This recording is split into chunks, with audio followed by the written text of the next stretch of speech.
The crack of a whiskey bottle against the rough-hewn bar silenced the rowdy saloon for just a heartbeat long enough for Abigail Owens to realize she'd made a terrible mistake coming to Whisper Creek. The year was 1878, and the Wyoming Territory was no place for a woman alone, especially one running from her past. The piano player resumed his tinny melody as Abigail tugged her shawl tighter around her shoulders, keeping her eyes down, and her profile turned away from the drunken miners who leered at any female unfortunate enough to cross their path. "Ain't seen you round these parts before, pretty lady," slurred a voice too close to her ear. The stench of cheap whiskey and days without bathing invaded her space. "Why don't you let Hank Dowell buy you a drink?" Abigail shifted away. "No, thank you, sir. I'm waiting for someone." She wasn't waiting for anyone. She'd arrived on the afternoon stage with nothing but a small carpetbag containing all that remained of her life in Boston, a life she'd fled 3 weeks ago when her father's gambling debts had become a death sentence. "Don't look like nobody's common," Hank persisted, his meaty hand landing heavily on her shoulder. "Pretty thing like you shouldn't be alone." "Please remove your hand," Abigail said firmly, though her heart hammered in her chest. She'd learned young that showing fear only emboldened men like this. "Now don't be unfriendly," Hank growled, his grip tightening. "I'm just being hospitable." From across the room, Thomas Garrison watched the exchange, his weathered hand pausing mid-air with a glass of whiskey. He'd been riding for 5 days straight, delivering a herd to the railhead in Cheyenne, before making the journey back to his modest ranch outside of town. All he wanted was a quiet drink before heading home, not to get involved in saloon drama. But something about the woman's rigid posture and the desperate edge in her voice pulled at him. "The lady said no," came a deep voice from behind them. Both Abigail and Hank turned to find a tall man in a dust-covered duster and worn Stetson standing there. His face was partially shadowed by his hat, but his blue eyes were clear and steady beneath the brim. "Mind your business, cowboy," Hank spat. "Me and this fine lady are getting acquainted." "Doesn't look that way to me," Thomas replied calmly. He wasn't looking for trouble, but he'd seen too many women harassed by drunks in frontier towns. "Why don't you find someone else to bother? Why don't you make me?" Hank released Abigail's shoulder and squared up to Thomas, who simply took a sip of his whiskey, seemingly unperturbed by the threat. "I'd rather not.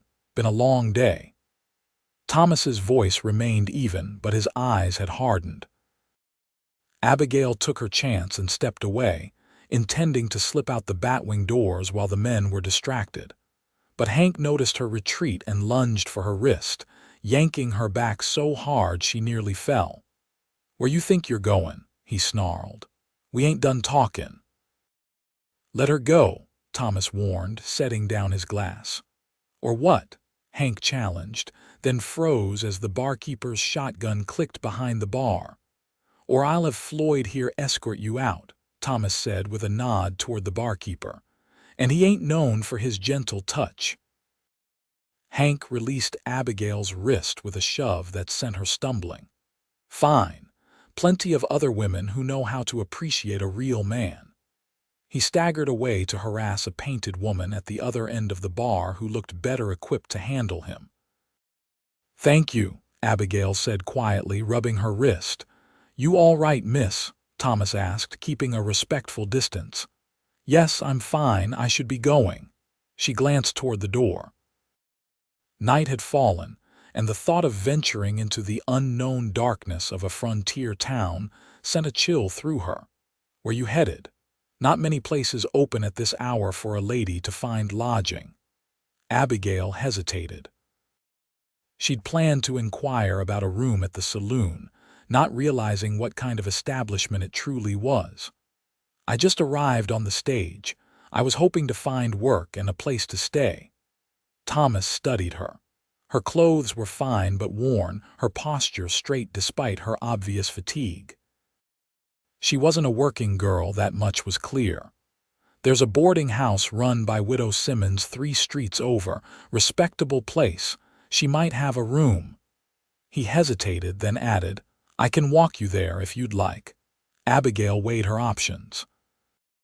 The stranger before her seemed decent enough, and certainly less threatening than remaining in the saloon alone. That would be very kind, Mr. Garrison, Thomas Garrison. He tipped his hat. Most folks call me Tom. Abigail Owens, she replied with a slight curtsy, a reflex from her Boston upbringing that seemed oddly out of place in this rough-edged town. As they stepped outside, the night air was crisp with the promise of autumn. The main street was muddy from recent rains, and Thomas offered his arm to help her navigate the treacherous footing. Abigail accepted, noting the strength in his arm and the gentle way he guided her around the worst of the mud puddles. What brings you to Whisper Creek, Miss Owens? Not many come here by choice. I'm seeking a fresh start, she replied carefully. I heard there are opportunities out west for those willing to work hard. Thomas nodded, not pressing further. Everyone in these parts had a story and most preferred to keep them private. What kind of work do you do, Mr. Garrison? She asked, trying to shift the conversation away from herself. I've got a small ranch about 10 miles outside town. Nothing fancy, but it's mine. There was unmistakable pride in his voice. Came out here after the war with nothing but my horse and what I could carry. Built it up from scratch. They walked in companionable silence for a moment before he added, Town's growing. Might be work for someone who can read and write. You look like you've had some education. Abigail smiled despite herself. Yes, my father insisted on it. The mention of her father brought a flicker of pain that she quickly suppressed. I was a teacher back east for a time. Well now, that's fortunate. The town's been trying to establish a proper school. Currently, the preacher's wife teaches the children when she can, but with her 5th baby on the way, she's looking for someone to take over. Hope sparked in Abigail's chest. Teaching was familiar territory, something she could do well.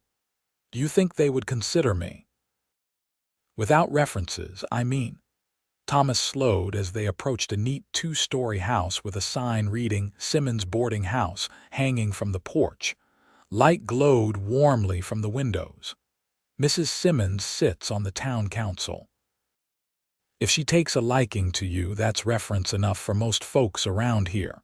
He smiled, the creases around his eyes deepening. And she's always been partial to school teachers. Before they could reach the door, a commotion erupted behind them. Loud, slurred shouting echoed down the street, followed by the sound of breaking glass. Looks like your friend found his way out of the saloon, Thomas muttered, turning to see Hank Dowell staggering down the middle of the street, a bottle in one hand. Where'd you go, pretty lady? Hank bellowed, spotting them. We ain't finished our conversation. Get inside, Thomas said quietly to Abigail. Mrs. Simmons will look after you. What about you? Abigail asked, concerned. I'll handle him. Go on now. He gave her a gentle push toward the boarding house steps. Abigail hurried up the steps and knocked on the door. As she glanced back, she saw Hank approaching Thomas, his movements erratic but purposeful. The door opened, revealing a stern-faced older woman with silver-streaked hair. Land's sake, girl, what are you doing out at this hour? The woman asked, then noticed the confrontation brewing in the street. Oh, Lord, not again. Get inside, quickly. Abigail stepped into the warmth of the boarding house but couldn't tear her eyes from the scene outside. Widow Simmons peered over her shoulder. That's Tom Garrison with him, isn't it? Good man, Tom, one of the few gentlemen left in these parts. He was kind enough to escort me here, Abigail explained. That man from the saloon has been harassing me. Hank Dowell, Widow Simmons said with disgust. Nothing but trouble since he struck a small vein in his claim last month. Money and liquor are a dangerous combination for a man with no sense. Outside, Thomas stood his ground as Hank approached, weaving slightly but determined. "You got no right interfering with me and my lady friend," Hank slurred, pointing the bottle accusingly. "She's not your friend, and she made it clear she doesn't want your company," Thomas replied evenly. "Go sleep it off, Hank. Don't tell me what to do, Cowboy." Hank flung the bottle, which shattered against a hitching post, missing Thomas by several feet. The sudden movement threw Hank off balance and he staggered, catching himself against a water trough. Thomas sighed. "Go home, Hank, before you hurt yourself or someone else." "I ain't going nowhere." Hank roared, fumbling at his waist and drawing a pistol with alarming speed. "Not till I teach you some manners." Abigail gasped as the gleam of metal caught the moonlight. Without thinking, she pushed past Widow Simmons and burst back onto the porch. "Mr. Dowell, please," she called out, hoping to distract him. "There's no need for this." Hank's bloodshot eyes found her, and a twisted smile spread across his face. "There you are, darlin'. Come down here and let's get better acquainted." "Stay where you are, Miss Owens," Thomas ordered, his attention split between Abigail and the gun in Hank's unsteady hand. "Listen to your boyfriend," Hank sneered, waving the pistol. "Or maybe I should just shoot him and then we can have our chat." Abigail's mind raced. She couldn't let this man hurt Thomas because of her. In a split-second decision, she darted down the steps and into the street. "Abigail, no," Thomas shouted. "I'll go with you, Mr. Dowell," she said, her voice steadier than she felt. "Just put the gun away." Hank's face lit up with triumph. "See, the lady knows what's good for her." "That ain't happening," Thomas said, his voice gone cold. His hand hovered near his hip, where Abigail now noticed a holstered revolver. "She made her choice," Hank replied, gesturing for Abigail to come closer.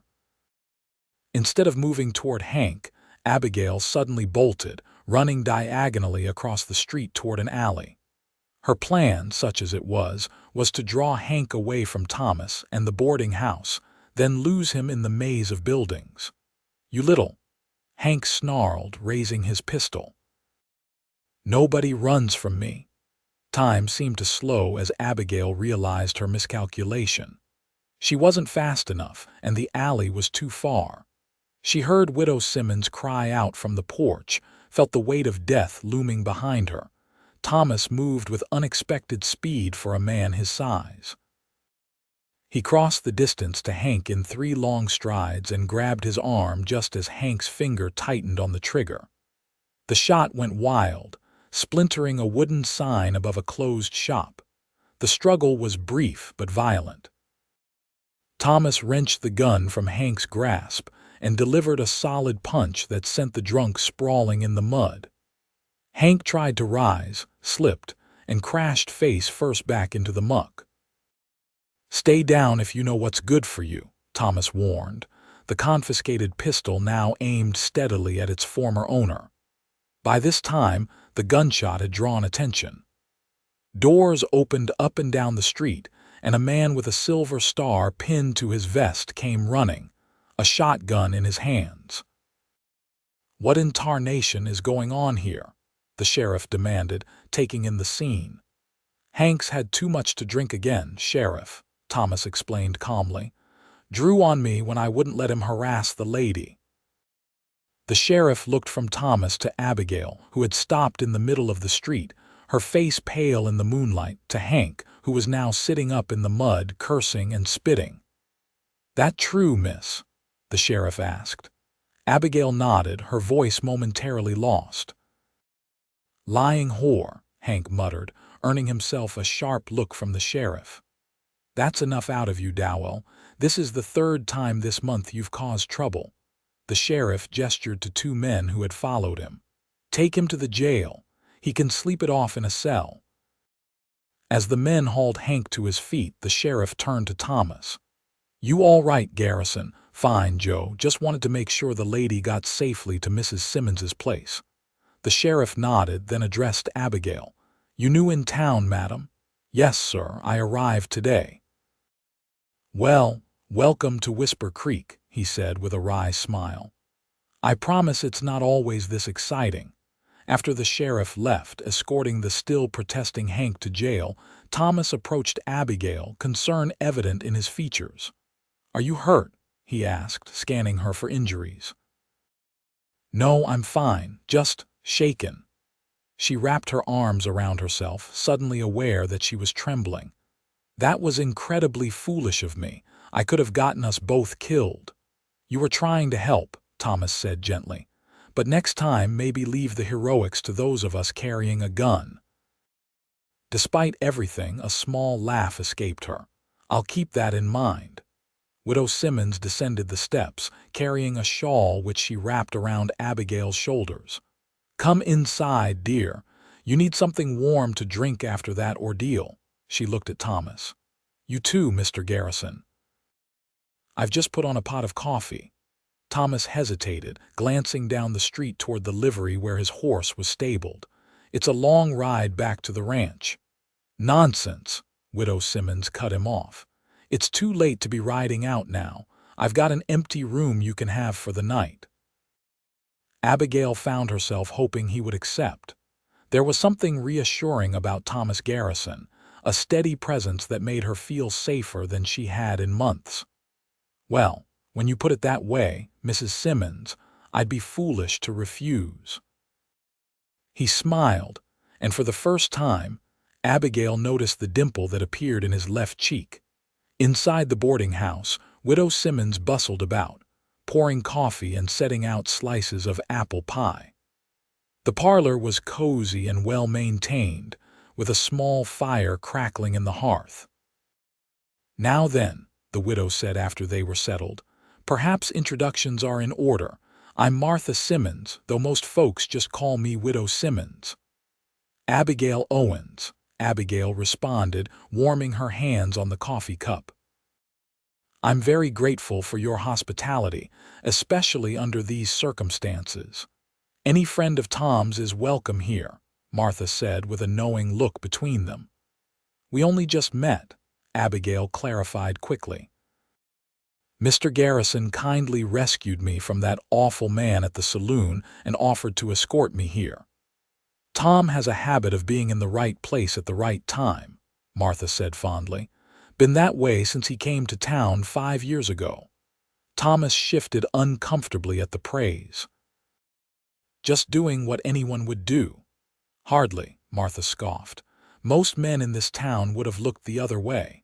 She turned to Abigail. Now, what brings you to our little corner of Wyoming, Miss Owens? Abigail hesitated, unsure how much to reveal. I'm looking for work, actually. I was a teacher back east, and Mr. Garrison mentioned the town might be in need of one. Martha's eyes lit up. Did he now? Well, he's right about that. Preacher's wife can barely keep up with her own brood, let alone 20 other children. The town council's been searching for a proper teacher for months.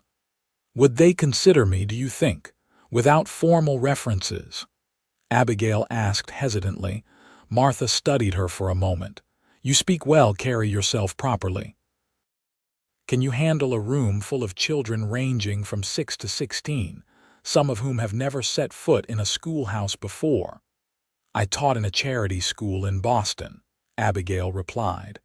Many of my students were from difficult circumstances. Martha nodded thoughtfully. The council meets tomorrow afternoon. I'll speak to them about you. Relief flooded through Abigail. It wasn't a guarantee, but it was hope. Thank you, Mrs. Simmons. Truly. Now about lodging, Martha continued. I've got a small room available. It's not fancy, but it's clean. $3 a week, meals included. Abigail's heart sank. She had exactly $2.73 to her name. I'm afraid I don't. She can work it off, Thomas interrupted. If she's going to be the school teacher, the town should provide her lodging anyway, at least until her first month's wages come in. Martha considered this. Well, I could use some help with the bookkeeping. My eyes aren't what they used to be. I'm very good with figures, Abigail offered quickly. And I'd be happy to help with any other duties, cooking, cleaning, whatever you need. Then it's settled, Martha declared. You'll stay here, help me with the books and such, and if the council approves, you'll be our new schoolteacher. Abigail felt tears welling in her eyes. After weeks of uncertainty and fear, to find such kindness from strangers was overwhelming. I don't know how to thank you both. No thanks necessary, Martha said, rising from her chair. Now it's been a long day for everyone. Let me show you to your rooms. As they climbed the stairs, Abigail found herself walking beside Thomas. You've been extraordinarily kind, Mr. Garrison, she said softly. I'm not sure what would have happened if you hadn't intervened tonight. Thomas's blue eyes met hers in the dim light of the hallway. Sometimes people just need a helping hand. I've been on the receiving end of that kindness myself. Martha showed Abigail to a small but comfortable room at the back of the house. Bathrooms down the hall. Pumps sometimes temperamental, but the water's clean, she explained. Breakfast is at 6. Left alone, Abigail sat on the edge of the bed, finally allowing herself to process the day's events. She'd arrived in a strange town, been accosted by a drunk, nearly shot, and somehow ended up with the promise of both lodging and potential employment. And then there was Thomas Garrison, a man who'd put himself in harm's way for a woman he didn't even know. Sleep came easier than she expected, her exhaustion finally catching up with her. The next morning, Abigail woke to sunlight streaming through the curtains and the smell of coffee and bacon wafting up from below. She dressed quickly in her second-best dress, saving her best for the council meeting, and made her way downstairs. The dining room held a long table where several people were already eating. Martha was serving eggs from a large skillet, while a young woman with auburn hair poured coffee. Ah, there she is, Martha said, spotting Abigail. Everyone, this is Miss Abigail Owens, our potential new schoolteacher. A chorus of greetings rose from the table. Abigail noticed Thomas sitting near the end, freshly shaven and wearing a clean shirt. He nodded to her, a small smile playing at his lips. This is my niece, Clara, Martha introduced the young woman with the coffee pot. She helps me run the place. Pleasure to meet you, Clara said warmly. Aunt Martha told me about your excitement last night. Hank Dowell is a menace when he's drinking, which is most of the time lately. And these are my other boarders, Martha continued. Mr. Peterson, our bank manager, Mrs. Finch, the dressmaker and doctor, and Mrs. Lowry. Abigail greeted each in turn, feeling somewhat overwhelmed by the attention. She took the empty seat beside Thomas, which seemed to be the only one available. Sleep well? He asked as Clara filled her coffee cup. Better than I expected, Abigail admitted, though I had the strangest dream about being chased by a man with a gun. Thomas chuckled. Not so strange, considering. Martha placed a plate of eggs, bacon, and biscuits in front of her. Eat up. You'll need your strength for the council meeting. About that, Abigail said between bites of the delicious food, what should I expect? The town council consists of 5 members, Thomas explained. Martha here, Preacher Williams, Sheriff Dawson, who you met last night, Mayor Harrison, and myself. Abigail nearly choked on her coffee. You're on the town council, Thomas nodded, looking slightly embarrassed. Largest property owner in the county, apparently that qualifies me. Why didn't you mention this last night? Abigail asked, wondering if he'd intentionally withheld the information. Didn't seem relevant at the time, he replied with a shrug. Besides, I wanted Martha to form her own opinion of you, not just take my word. Martha snorted as she refilled coffee cups. As if I've ever just taken your word for anything, Tom Garrison. The banter around the breakfast table was lively and informative. Abigail learned that Whisper Creek had started as a mining town, but was transitioning to ranching and farming as the mines played out. The town boasted approximately 300 residents, with another 100 or so scattered on surrounding homesteads and ranches. The school's been operating out of the church for now, Dr. Lowry explained, but the town's growing fast enough that we've started construction on a proper schoolhouse. Should be finished before winter sets in. How many students would I have? Abigail asked. About 25 regular attendees, Martha replied, though that number swells in winter when the ranch children can be spared from chores. After breakfast, Thomas excused himself. Need to check on my horse and take care of some business in town. I'll see you at the council meeting, Miss Owens. Once he'd gone, Clara sidled up to Abigail with a knowing smile. So, you and Mr. Garrison, huh? I beg your pardon. Abigail felt her cheeks warm. There's no me and Mr. Garrison, we only just met. MMHMM, Clara hummed skeptically. He's never brought a woman to the boarding house before, let alone fought off a drunk for one. He was simply being a gentleman, Abigail insisted. That he is, Martha agreed, joining the conversation, but Clara's right. Tom keeps to himself mostly, except for town business. Man's been alone too long, if you ask me. Has he never been married? Abigail found herself asking, then immediately regretted her curiosity. No, though not for lack of interest from the local ladies, Martha replied, gathering dirty dishes. Lost someone in the war, I think, though he never talks about it. After that, just threw himself into building his ranch. Abigail helped clear the table, her mind turning over this new information. She couldn't deny Thomas Garrison was handsome in a rugged way, with those startlingly blue eyes and the quiet confidence he carried. But she hadn't come west looking for romance, quite the opposite. She was running from the consequences of her father's final desperate attempt to marry her off to one of his creditors. The morning passed quickly, as Martha showed Abigail around the boarding house and explained her bookkeeping system. By noon, Abigail had organized the accounts more efficiently than they'd been in years, earning Martha's wholehearted approval. "You're a godsend, girl," the older woman declared. "Now, let's get you ready for that council meeting."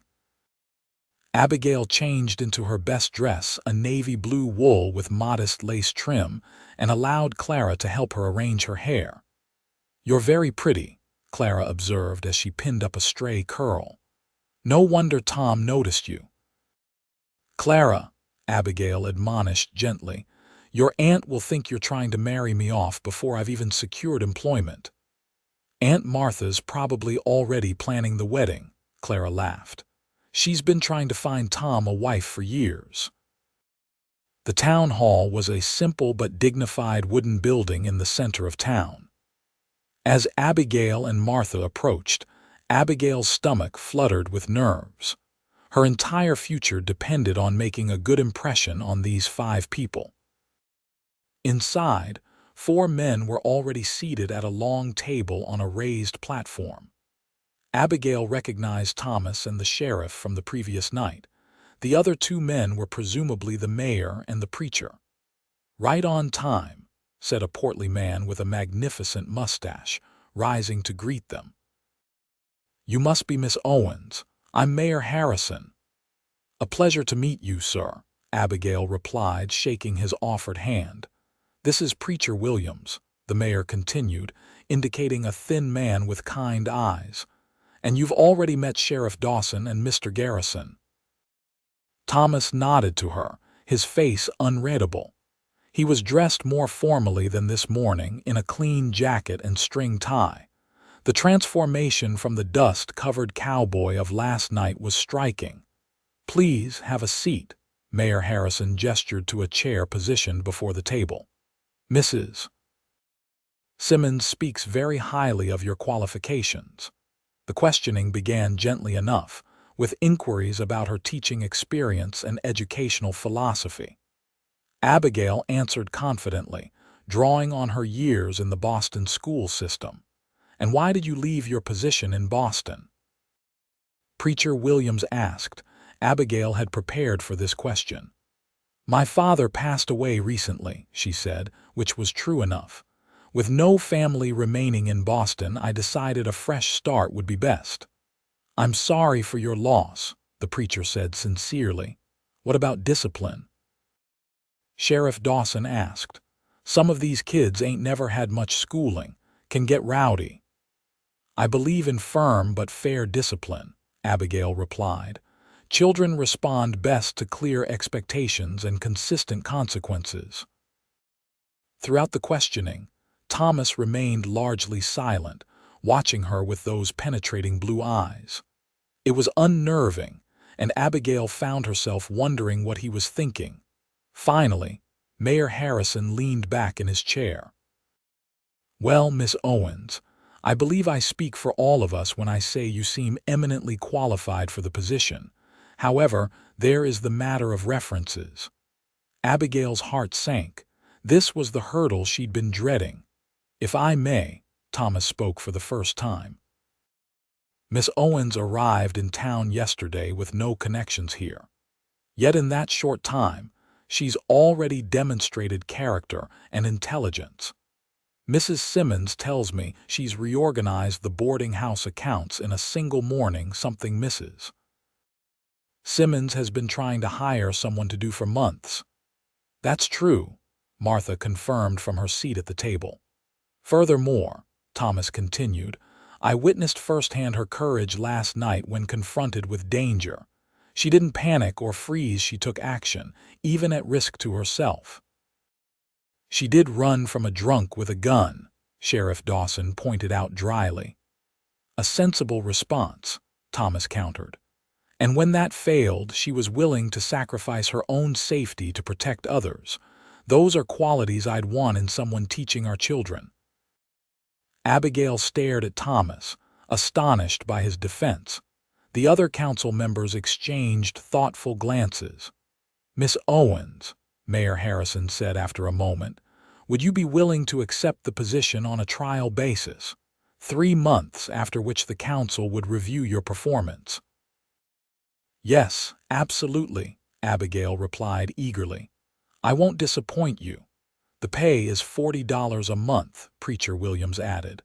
"The school term runs from September through May with breaks for harvest and planting. Housing will be provided at Mrs. Simmons's boarding house," Martha interjected, "as part of the compensation package.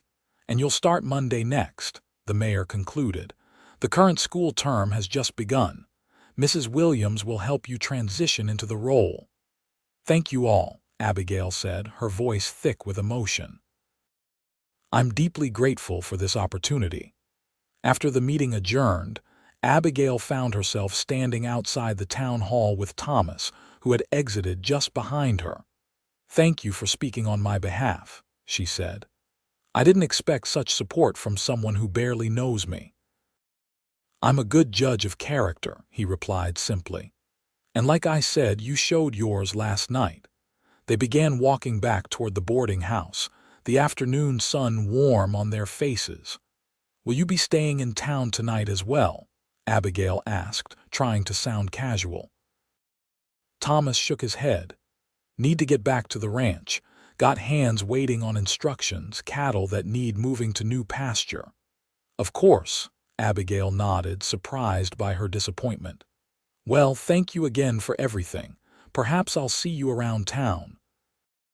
"Count on it," he said with that slight smile that crinkled the corners of his eyes. "I come in for supplies every couple of weeks and council meetings once a month." They reached the boarding house and Thomas paused, seeming reluctant to leave. "Miss Owens, Abigail, if you need anything, my ranch is about 10 miles northwest of town. Just follow the creek road. Anyone can point you in the right direction." "I'll keep that in mind," she promised, "though I hope not to encounter any more gun-wielding drunks requiring rescue." That earned a full laugh from him, a rich sound that made something warm unfurl in her chest. "Let's hope not. Goodbye, Miss Owens." "Goodbye, Mr. Garrison." As she watched him stride toward the livery, Abigail realized she was smiling. For the first time in months, the future looked promising. The next few days passed in a flurry of activity as Abigail prepared to take over the school. Mrs. Williams, a harried but kind woman with her fourth child visible beneath her apron, and a toddler perpetually attached to her skirts, showed Abigail the schoolroom in the back of the church and introduced her to some of the students. "They're good children, mostly," Mrs. Williams assured her. "The Anderson boys can be a handful, and little Sarah Miller is shy as a field mouse, but they all want to learn." Abigail reviewed the materials available: a set of McGuffey readers, some battered arithmetic primers, a few historical texts, and a large Bible. It wasn't much compared to what she'd had in Boston, but she could work with it. By Monday morning, Abigail was ready. Dressed in a sensible gray dress with her hair neatly pinned back, she rang the school bell at precisely 8 o'clock. Children began to filter in, eyeing her curiously as they took their seats on the rough wooden benches. "Good morning," she greeted them once all were settled. "I'm Miss Owens, your new teacher." 23 faces stared back at her with expressions ranging from excitement to suspicion.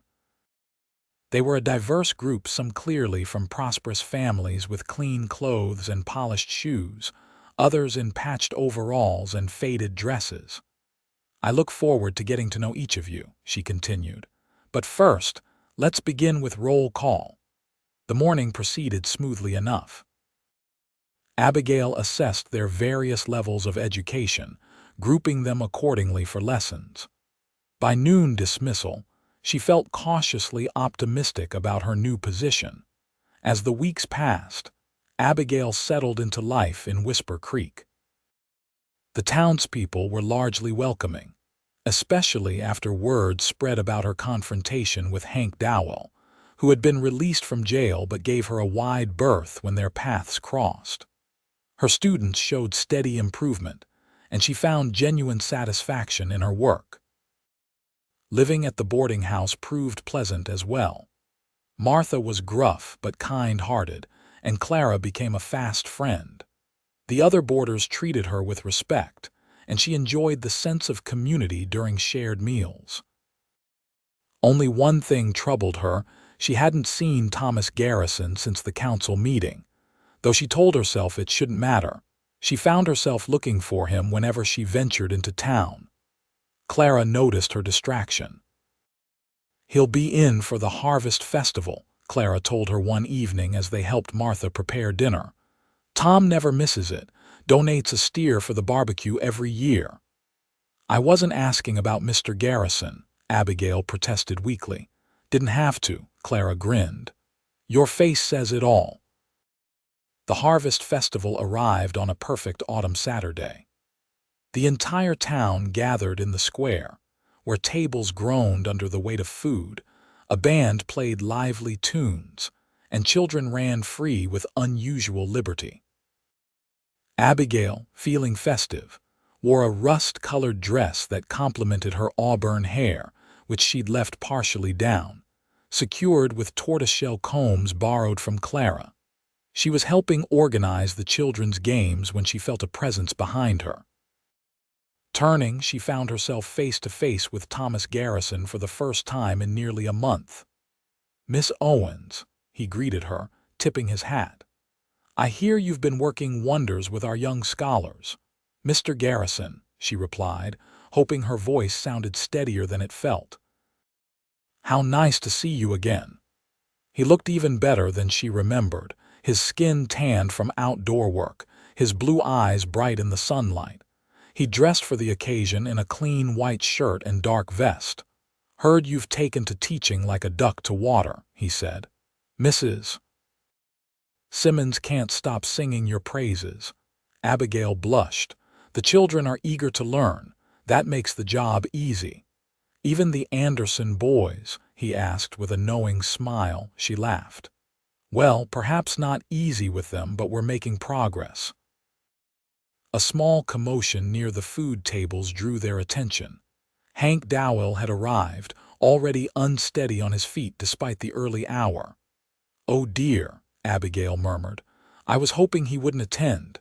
"Sheriff's keeping an eye on him," Thomas assured her. "And so am I." His protective tone sent a pleasant shiver through her. "My knight in dusty denim," she teased lightly. Thomas's eyes widened slightly at her flirtation, then crinkled in a smile. "At your service, madam," he offered his arm. "Would you do me the honor of accompanying me to the barbecue? I'd like to make sure my donation is being properly appreciated." Abigail placed her hand on his arm, acutely aware of the firm muscle beneath his sleeve.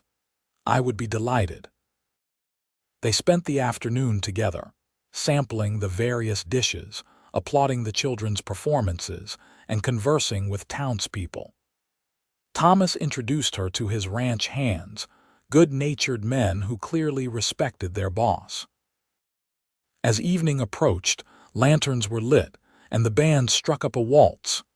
"May I have this dance, Miss Owens?" Thomas asked, extending his hand. Abigail hesitated only briefly. "I'd love to." His hand at her waist was firm but gentle as he guided her around the makeshift dance floor. They moved well together, and Abigail found herself relaxing into his lead. "You're a fine dancer, Mr. Garrison," she observed. "Where does a rancher learn such skill?" "My mother insisted," he replied with a soft smile. "Said no son of hers would stumble around a ballroom like a newborn calf." "She sounds like a remarkable woman." "She was," he agreed, a hint of sadness in his voice. "Lost her and my father to influenza when I was 18, just before I joined up for the war." "I'm sorry," Abigail said sincerely. "My mother passed when I was young as well." "And your father recently, you said?" Abigail nodded, not trusting herself to elaborate. Her father's death had been a mercy in many ways, freeing her from his increasingly desperate schemes. But guilt still gnawed at her for feeling that way. Thomas seemed to sense her discomfort and changed the subject. "My ranch hands tell me you've been giving reading lessons in the evenings." "Yes, to anyone who wants to learn," she confirmed. "Several of your men attend, actually. They're quite dedicated students." "That's generous of you, giving up your free time." "I enjoy it," she said simply. "Everyone deserves the opportunity to learn." As they continued dancing, Abigail became aware of eyes on them. Martha and Clara watched with obvious approval, while other townspeople exchanged knowing glances. "I believe we're causing a stir," she murmured. "Small towns," Thomas replied with a shrug. "People talk. Does it bother you?" She considered this. "No," she decided. "Though I hope they're not jumping to unwarranted conclusions." Thomas's gaze became more intense. "What conclusions would those be?" Before Abigail could respond, a commotion erupted near the whiskey barrel. Hank Dowell was arguing loudly with another man, his face flushed with anger and alcohol. "Excuse me," Thomas said regretfully, releasing her. "I'd better help Joe handle this before it gets out of hand." As he walked away, Abigail felt bereft, missing his warmth immediately. She watched him join Sheriff Dawson in separating the disputants, his calm authority evident even from a distance. Clara appeared at her side. "Well, you two looked cozy," she teased. "We were just dancing," Abigail protested, though she couldn't quite suppress her smile. "MMHMM," Clara hummed skeptically.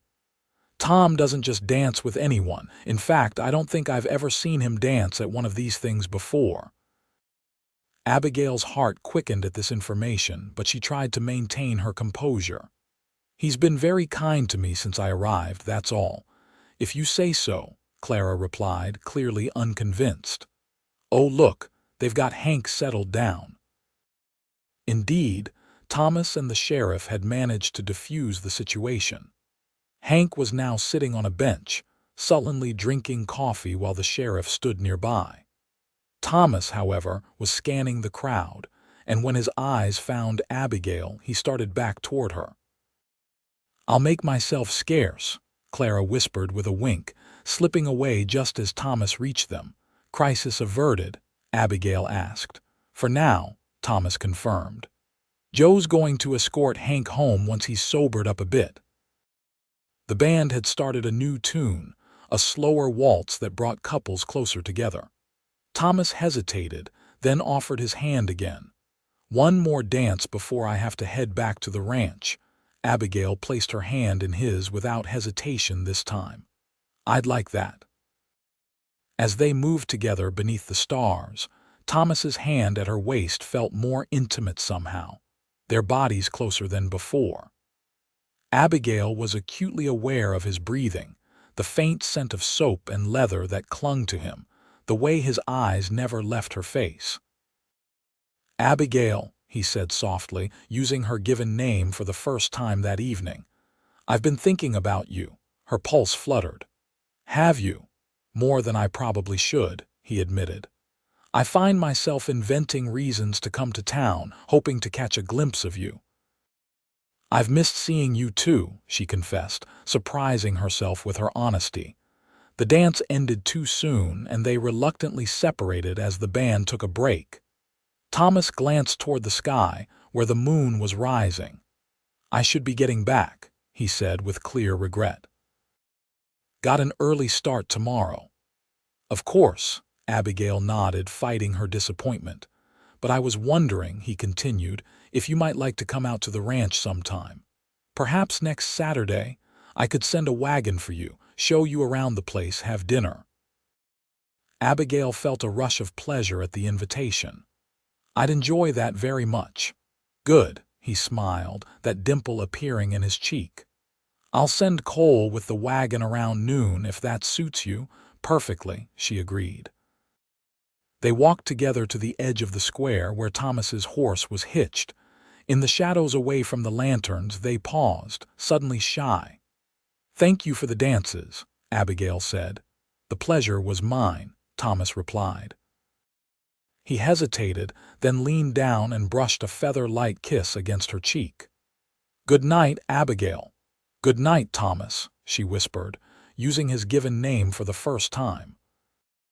She watched him mount his horse and ride away, her hand rising to touch the spot where his lips had been, wondering at the tumult of emotions his simple gesture had evoked.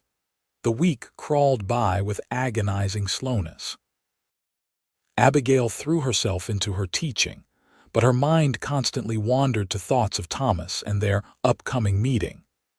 By Saturday morning, she was a bundle of nerves, changing her outfit 3 times before settling on a prairie blue dress that Clara insisted brought out her eyes. "He won't care what you're wearing," Clara teased as she helped Abigail with her hair. "The way he looks at you, you could show up in a potato sack and he'd still think you were beautiful." "Don't be ridiculous," Abigail protested, though she hoped there was some truth to Clara's words. Promptly at noon, a wagon pulled up to the boarding house. The driver was a young man with a friendly face who introduced himself as Cole, Thomas's foreman.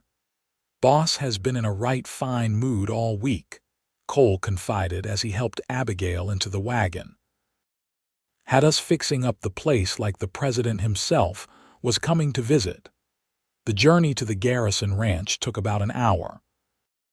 As they crested a hill, the property came into view, a sprawling ranch house nestled in a valley, surrounded by outbuildings, corrals, and rolling pastures where cattle grazed. A stream wound through the property, bordered by cottonwood trees turning golden with autumn. "It's beautiful," Abigail breathed. "Boss built most of it himself," Cole said proudly. "Started with just a 1-room cabin, now look at it." Thomas was waiting on the porch as they approached, his face breaking into a broad smile when he spotted her. He wore clean trousers and a blue shirt that matched his eyes, his hair still damp from washing. "Welcome to Triple G Ranch," he said, helping her down from the wagon with strong, gentle hands. "Triple G?" she asked. "Garrison's got gumption," he explained with a wry smile. "Not my idea.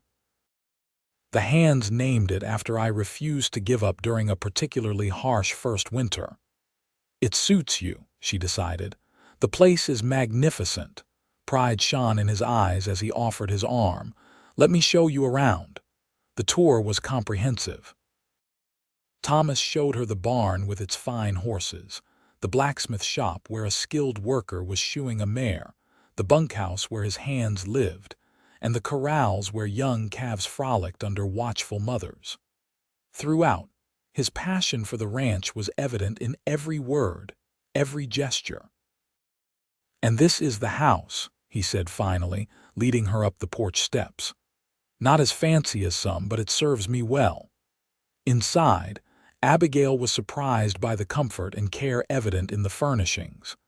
The main room held a large stone fireplace, comfortable chairs, and shelves lined with books. The dining table was already set with china that looked too fine for everyday use. "You have a lovely home," she said sincerely. "Those books, you're a reader." "Winter nights get long," he replied with a smile. "And there's only so much poker a man can play with his hands." In the kitchen, delicious smells emanated from the stove where an older Mexican woman was stirring a pot. "This is Mrs. Sanchez," Thomas introduced. "Best cook in 3 counties, and the reason I haven't starved to death." The woman swatted at him with a towel, but her affection was obvious. "He flatters an old woman," she told Abigail, "but he is a good boy. Too skinny, though. You must make him eat more." Abigail blushed at the implication, but Thomas just laughed. "Yes, madam, I'll do my best." After the tour, they enjoyed a magnificent dinner of beef stew, fresh bread, and apple pie. Their conversation flowed easily, covering everything from books they'd read to their hopes for the town's future. "The railroad's coming," Thomas told her over coffee. "Not directly to Whisper Creek, but close enough. We'll change things around here." "For the better, I hope." "Mostly," he nodded. "Easier to get cattle to market, more supplies coming in, but it'll bring changes to more people, different sorts than we're used to." "Is that why you're expanding the school?" she asked, remembering the construction she'd seen in town. "Partly," he acknowledged. "Need to prepare our children for a changing world. They'll need more than just basic reading and ciphering to succeed." As the afternoon waned, Thomas suggested a ride to see the sunset from his favorite spot on the property. Abigail readily agreed, though she admitted her riding skills were rudimentary. "No problem," he assured her. "Daisy's gentle as a lamb, and I'll be right beside you." Daisy proved to be a placid mare who plodded along contentedly as Thomas led them up a gentle slope to a ridge overlooking the valley. The view was spectacular golden grasslands stretching to distant mountains, the ranch buildings nestled below, cattle dotting the landscape like living chess pieces. They dismounted and Thomas spread a blanket on a flat rock. As they sat side by side, the setting sun painted the sky in breathtaking hues of orange, pink, and purple. "I've never seen anything so beautiful," Abigail murmured. "I have," Thomas replied softly, his gaze fixed on her profile. She turned to find him watching her, his expression so tender it made her breath catch. Slowly, giving her every chance to pull away, he leaned closer. Abigail's eyes fluttered closed as his lips met hers in a gentle kiss that nonetheless sent warmth cascading through her body. When they parted, Thomas rested his forehead against hers. "I've been wanting to do that since the Harvest Festival," he admitted. "I've been hoping you would," she confessed, her hands coming up to rest on his shoulders. He kissed her again, more confidently this time, his arms slipping around her waist to draw her closer. Abigail responded with a fervor that surprised her, her fingers threading into his hair. When they finally separated, both slightly breathless, Thomas smiled that dimpled smile that made her heart skip. "I should probably get you back to town before dark, or Mrs. Simmons will have my hide." "Probably wise," Abigail agreed reluctantly. The ride back to the house was quiet but comfortable, filled with shared glances and secret smiles. As they approached the ranch house, however, they saw Cole running toward them, his expression urgent. "Boss, we got trouble," he called.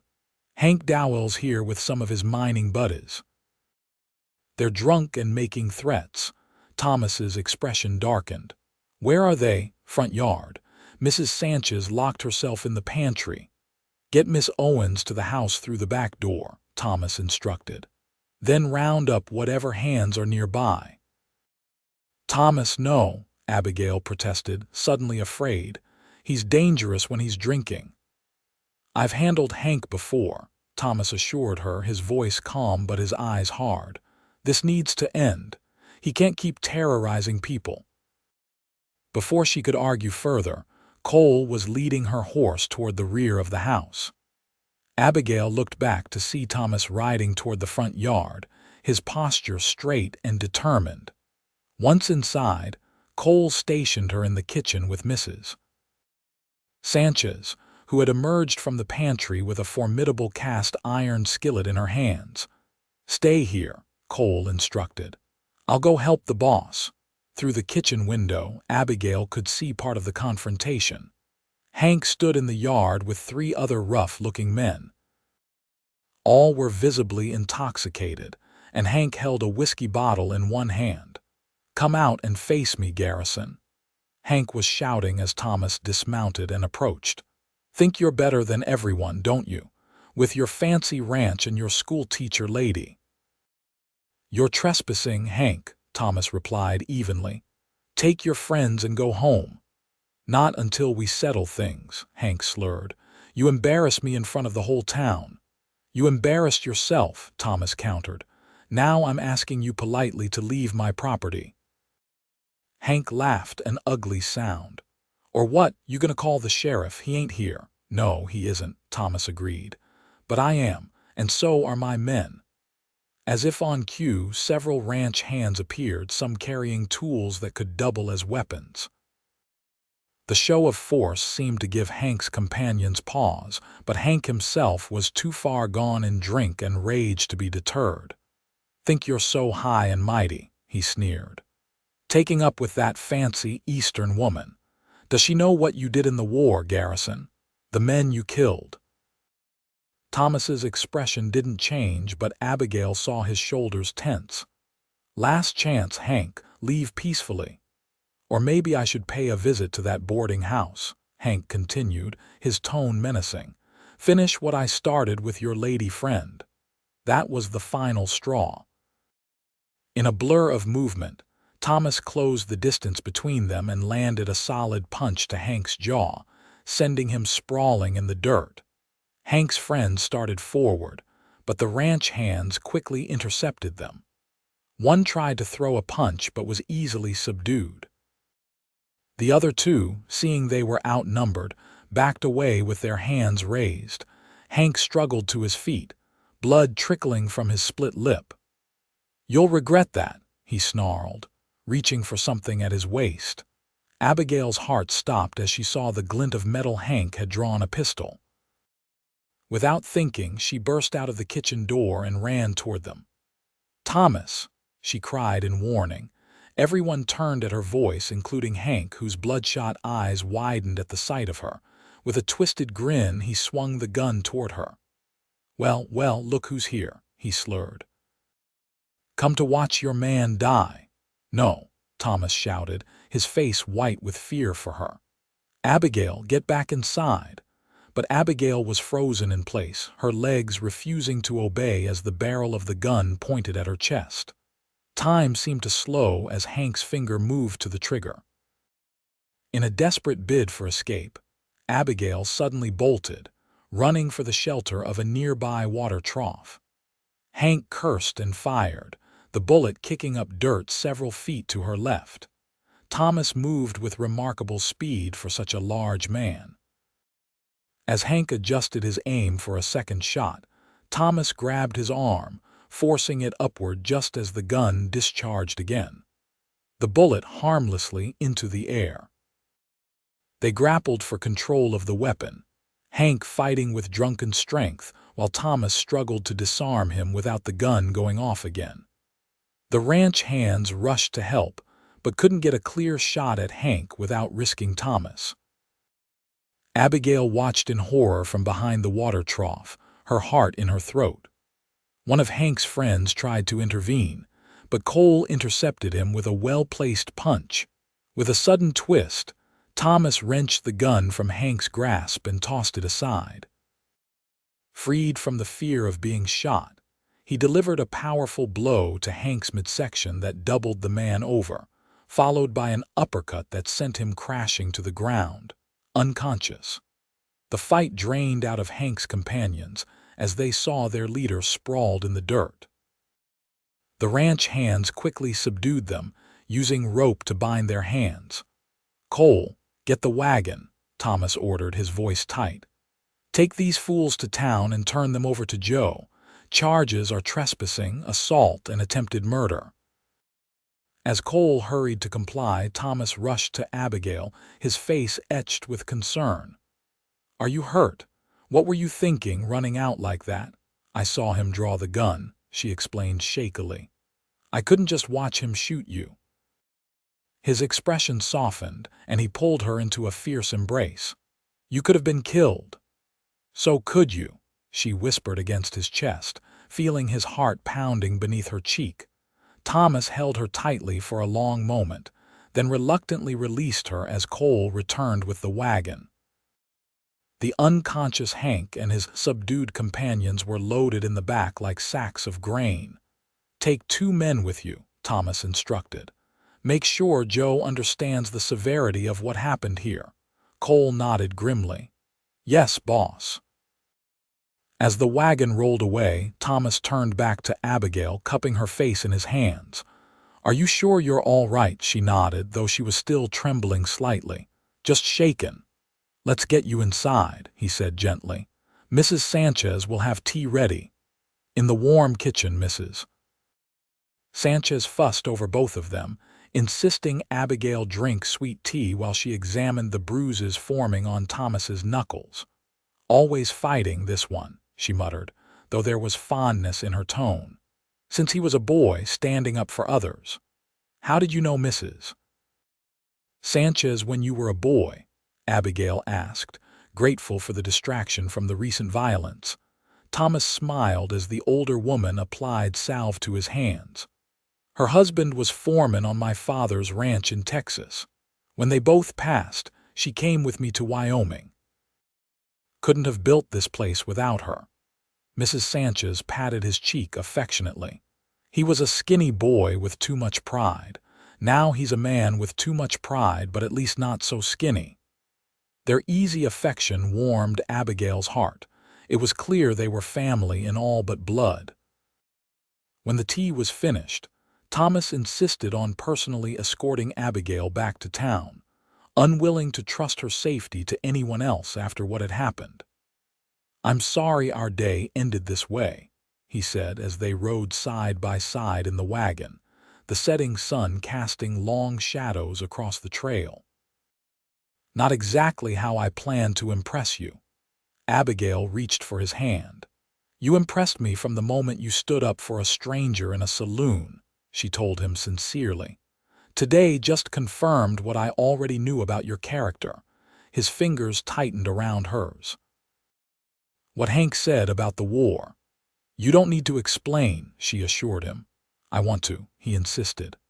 "I was a cavalry scout, did things I'm not proud of, saw things I wish I could forget. But I never took pleasure in violence, Abigail, never killed except when I had no choice."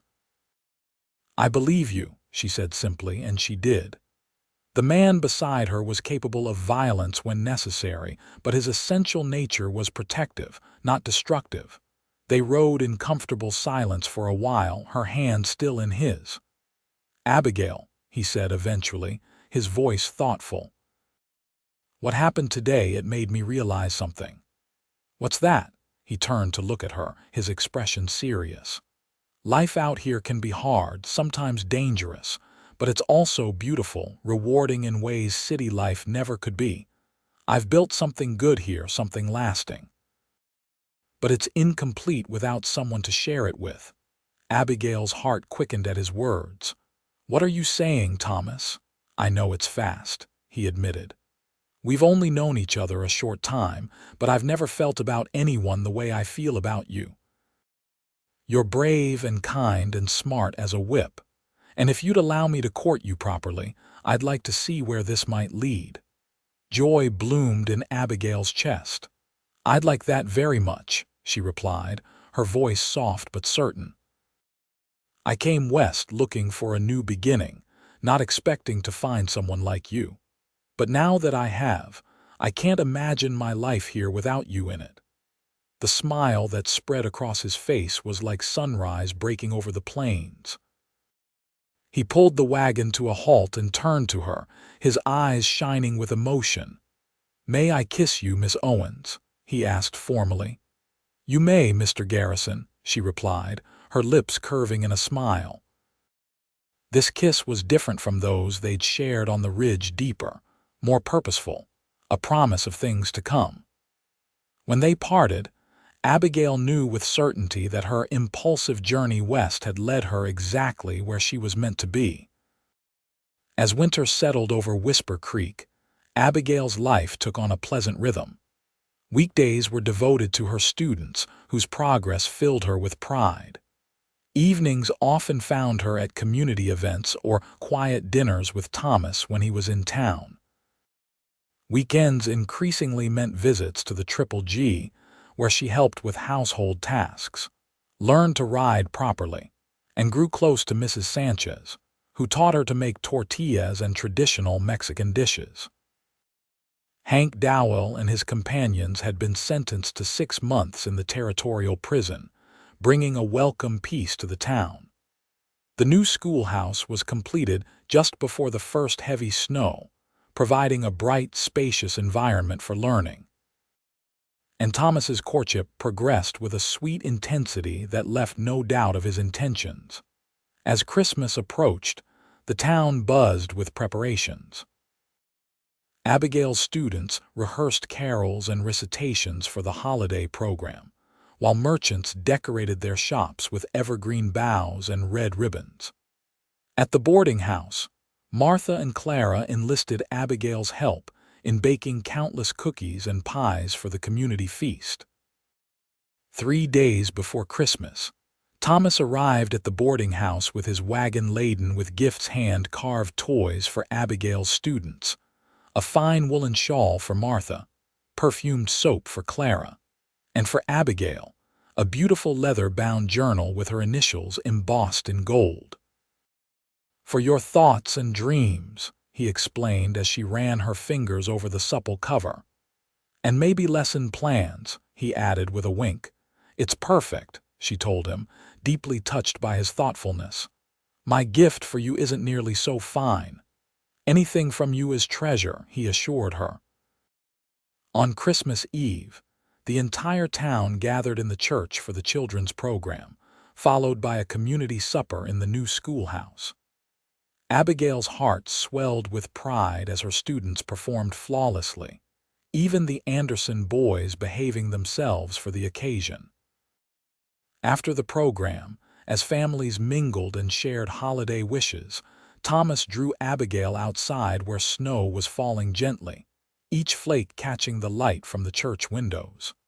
I couldn't wait any longer, he explained, reaching into his pocket. I have one more gift for you. He produced a small box wrapped in silver paper. Abigail's hands trembled slightly as she unwrapped it, revealing a velvet jeweler's box. Inside lay a delicate gold ring set with a single perfect pearl surrounded by tiny diamonds.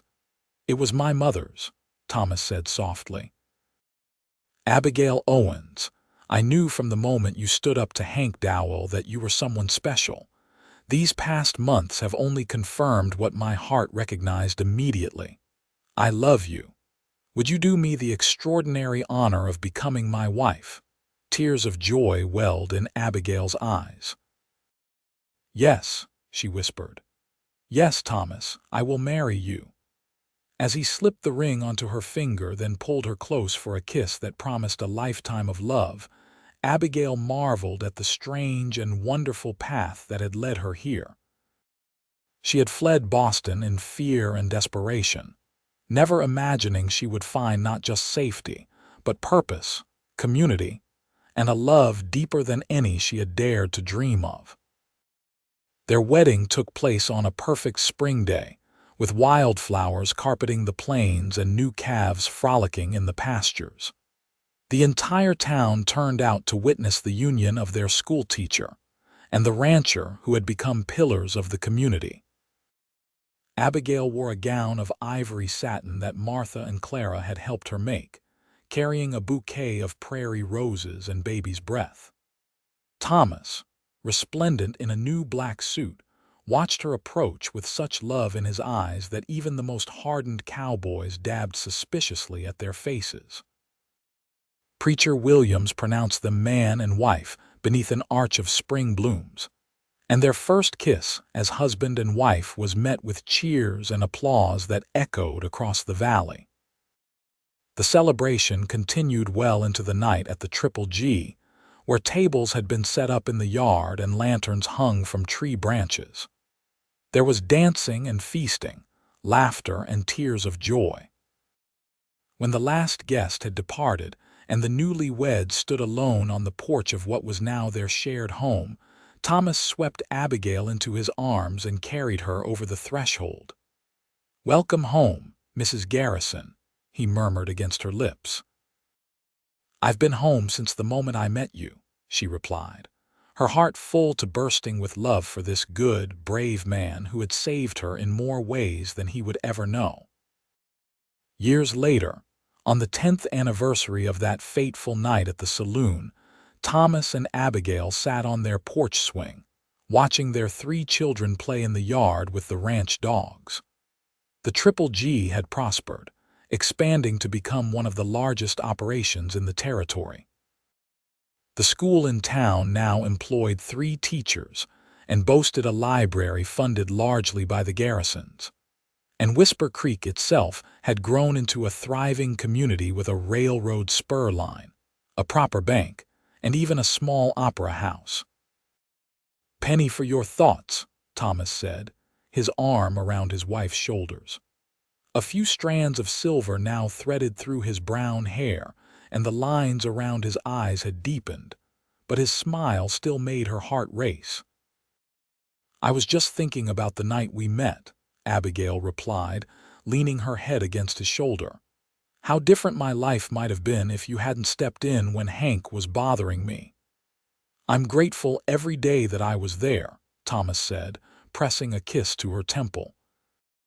"Though I suspect you'd have handled him somehow, even without me. You're the strongest person I've ever known." "We made each other stronger," she corrected him, watching as their oldest son helped his little sister climb onto the back of a gentle pony. "And together, we've built something beautiful." As the setting sun bathed the ranch in golden light, Thomas turned to his wife, his blue eyes as full of love as they had been on their wedding day. "You know what Mrs. Sanchez told me that first day you came to the ranch?" "What?" Abigail asked curiously. She said, "That one is your destiny, my hijo. Don't let her get away." He smiled, running his fingers through Abigail's auburn hair, now styled in a practical but becoming twist. "Smartest advice anyone ever gave me." Abigail's heart overflowed with gratitude for the twist of fate that had brought her to Whisper Creek, for the drunk with a gun whose threat had revealed the courage of the man beside her, and for the love that had transformed her life from one of fear and uncertainty to one of joy and purpose. "I love you, Thomas Garrison," she said simply. "And I love you, Abigail Garrison," he replied, sealing the words with a tender kiss as their children's laughter floated on the evening breeze, the sweetest music either of them had ever heard.